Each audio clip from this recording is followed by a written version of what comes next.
ఊహించని విధంగా ఆ మాజీ ఎమ్మెల్యే అసెంబ్లీ టికెట్ దక్కించుకున్నారా? కాంగ్రెస్ పార్టీ నుంచి వచ్చిన సదరు నేతకు టీడీపీ, జనసేన, బీజేపీ నేతలకు అండగా ఉంటారా? తమను కాదని టికెట్ ఇవ్వడంతో పార్టీలకు అతీతంగా ఏకమైన నేతలు రెబల్స్ గా బరిలోకి దిగేందుకు రెడీ అయ్యారా?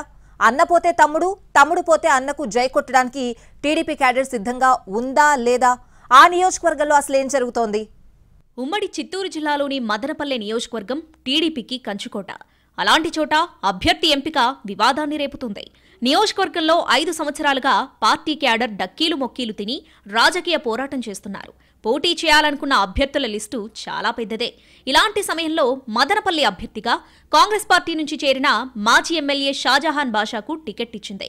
రాష్ట్ర స్థాయి నాయకుడు మద్దతుతో షాజహాన్ మదనపల్లి టికెట్ తెచ్చుకున్నట్లు ప్రచారం జరుగుతోంది. దీంతో అక్కడి నేతలు అధిష్టానం మీద గుర్రుగా ఉన్నారట. ఇటు నేతలు, అటు క్యాడర్ ఎప్పుడూ లేనంతగా రగిలిపోతున్నారనే చర్చ నియోజకవర్గంలో జోరుగా సాగుతోంది. ఇన్నేళ్లు పార్టీ కోసం కష్టపడి పనిచేసిన వారిని కాదని కాంగ్రెస్ నుంచి వచ్చిన వ్యక్తికి టికెట్ ఇవ్వడం ఏంటని కొందరు బహిరంగంగా విమర్శలు గుప్పిస్తున్నారు. మరికొందరు అన్న పోతే తమ్ముడు, తమ్ముడు పోతే అన్నను ఎమ్మెల్యేగా గెలిపించాలా అన్న డైలాగులు క్యాడర్ నుంచి వస్తున్నాయట. ఇది కాస్త పార్టీ పెద్దల దృష్టికెళ్లినట్లు సమాచారం. షాజహాన్ కుటుంబానికి టీడీపీ సీట్ ఇవ్వడంపై పార్టీ క్యాడర్లో భిన్నమైన వాదనలు వస్తుంటే నేతలు మాత్రం అసలు ఒప్పుకునే ప్రసక్తే లేదని పెద్దలు చెప్పినట్లు టాక్ నడుస్తోంది. డెల్టా శ్రీహరి పంచతులసి కరోనా తర్వాత వచ్చే సైడ్ ఎఫెక్ట్స్ ని నీటుగా ఎదుర్కొని శరీర ఆరోగ్య అభివృద్ధికి సహాయపడుతుంది. తెలుగుదేశం పార్టీ షాజహాన్ కు టికెట్ ఇవ్వడంతో 2019 ఎన్నికల్లో పోటీ చేసి ఓటమి పాలైన టీడీపీ అభ్యర్థి దొమ్మలపాటి రమేష్, 2019లో జనసేన నుంచి పోటీ చేసి ఓటమి పాలైన రామ్దాస్ చౌదరి ఆశలపై నీళ్లు చల్లినట్లయింది.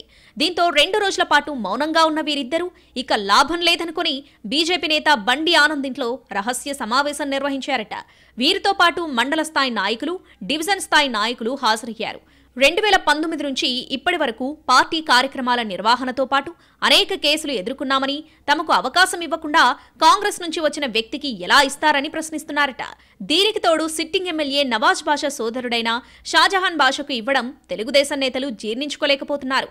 ఎన్నికల్లో సోదరుడి ప్రభావం ఖచ్చితంగా పడుతుందని, ఓడిపోయే అవకాశం ఉందని టికెట్ ఆశించిన నేతలు చెబుతున్నారు. గత 5 ఏళ్ల కాలంలో నవాజ్ బాషా వ్యవహరించిన తీరు, టీడీపీ నేతలపై కేసులు పెట్టించడం, టార్గెట్ చేస్తూ వేధించడాన్ని టీడీపీ నేతలు గుర్తు చేస్తున్నారట. వైసీపీయే టికెట్ ఇవ్వకుండా బయటకు పంపి బలమైన మైనారిటీ నేత నిస్సార్ అహ్మద్ కు అవకాశం ఇచ్చిందని అంటున్నారు. ఇలాంటి పరిస్థితుల్లో షాజహాన్ ఎలా గెలుస్తారనే విషయాన్ని నేతలు ప్రస్తావిస్తున్నారు. ఇదే విషయాన్ని పార్టీ హైకమాండ్ కు చెప్పాలని నేతలంతా ఏకగ్రీవంగా తీర్మానం చేశారు. అధిష్టానం నుంచి పిలుపు వస్తే సరే, లేకపోతే టీడీపీ, జనసేన, బీజేపీ నాయకులతో కలిసి ఎవరికి వారు రెబల్స్ బరిలో దిగడానికి సై అంటున్నారట. ఇలా ముగ్గురు నేతలు పోటీకి దిగితే తన పరిస్థితి ఏంటని షాజహాన్ బాషా టెన్షన్ పడుతున్నట్లు తెలుస్తోంది.